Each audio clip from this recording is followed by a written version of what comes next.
I toured the nation with Frank Sinatra in 20,000-seat arenas, 40,000-seat in Hawaii. If you enjoyed this content, be sure to check out the Standing Still podcast, both here on YouTube and wherever else you listen to podcasts. And we'll get into your childhood soon. But so what I really love also as well is that, and similar to my life, is that you weren't the 5-year-old that knew you wanted to be a comedian right away. At least that's what I got from reading your book, right? It was, you did a lot of different vocations. You had quite the life before you even thought about doing stand-up and before you got bit by that bug.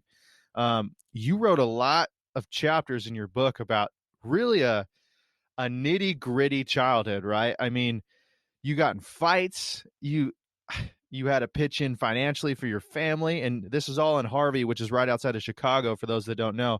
I mean, can you talk about your childhood? I don't think that exists too often anymore. You were definitely, from a different period, but just, I mean, yeah, you didn't have an easy childhood, I would say. Well, I had 8 brothers and sisters, and we lived in a shack. My father was alcoholic. Later on, my mom began to drink, and she later quit later on in life. But it was tough. We lived in a shack. 5 of us at one time slept in one big bed. Mm-hmm. We had no bathtub and no shower, no hot water. It was a rat-infested, roach-infested shack, and I had holes in my shoes the size of a coffee cup my whole childhood. Mm-hmm. Whenever you got holes in your shoes, you put cardboard in there. If a window broke, you stuck a rag in it. I say this, Steve. None of this do I regret. I regret none of this. Sure. It's the greatest thing that ever happened to me. By the way, that's part of my motivation talks. Perception.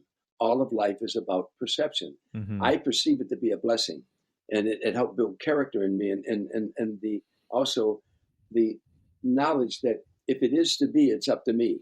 When you're that young and you go out to work to help feed your brothers and sisters, you realize that anything you're going to get in life, you have to go out and get it.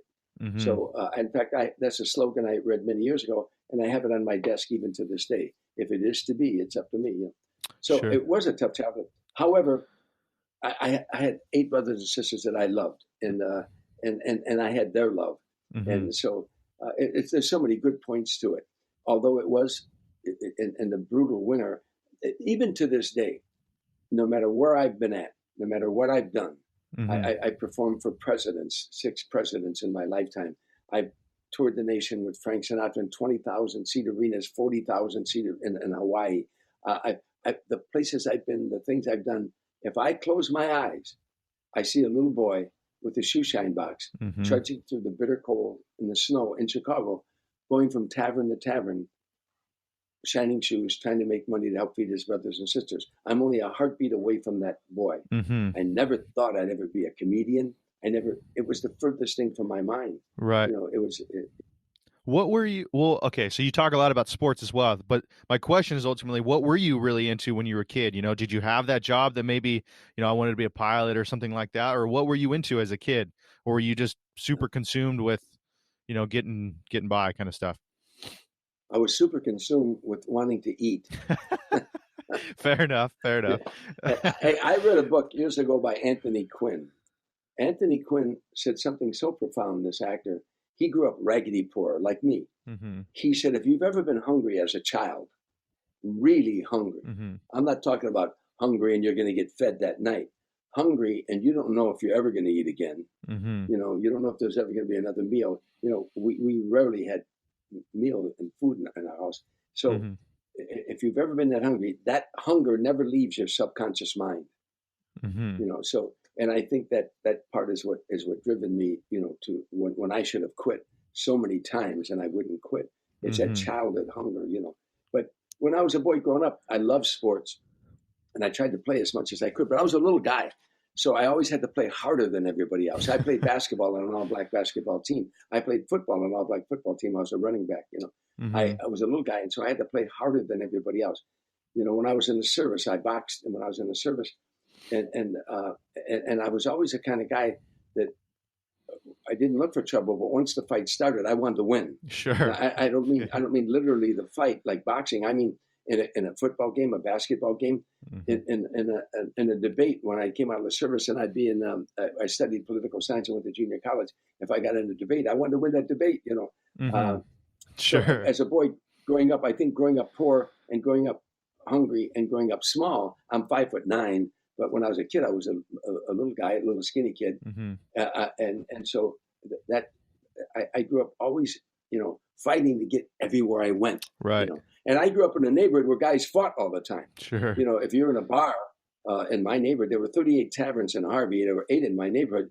If you were in a bar and some guy and you had an argument about the Cubs and the White Sox, the next thing you know, he'd say, outside. That was always the expression.